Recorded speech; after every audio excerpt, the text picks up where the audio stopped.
Hey there, Brian Kinahan at CEO Mastery, where we help CEOs and their teams be and do their absolute best.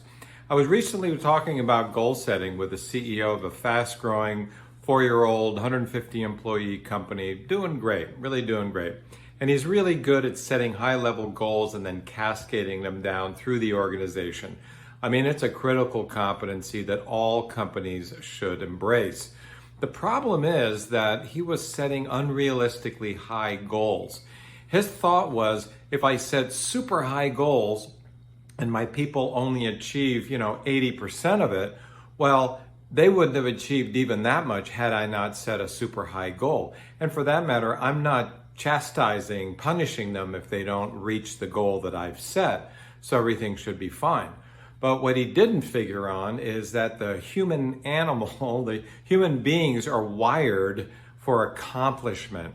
We want to feel like we're making progress. To us, that's crack, that's endorphin hits. And if we never hit the goal, then we don't get that endorphin hit. Furthermore, we actually fall into a thing called learned helplessness. We feel that we have no control over the situation. We'll never get there. And then we just lose all motivation, incentive, and energy. And this is what his team was starting to tell him, and he wasn't quite absorbing until he really listened to them. And then what he did is he switched his system to what is more commonplace, and that is to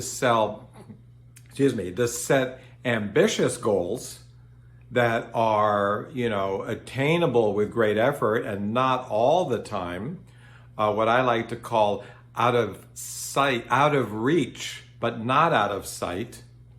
And suddenly they started doing a lot better. They sure felt better because they felt that they had a reasonable chance of achieving that quarterly goal.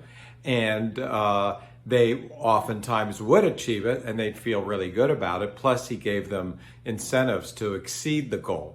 So instead of having them feel bad for not achieving it, they were able to achieve the goal more, and he also gave them more kudos for it, playing more psychology, which leadership, I think, is 90% psychology, and allowing them, therefore, to excel and the company to excel. So think about your goals. Are they out of reach, but not out of sight, but reachable most of the time? And are your people excited about goals? If not, rethink it a little bit. If you found this helpful and you haven't subscribed yet, please hit the button below and subscribe and tell your friends.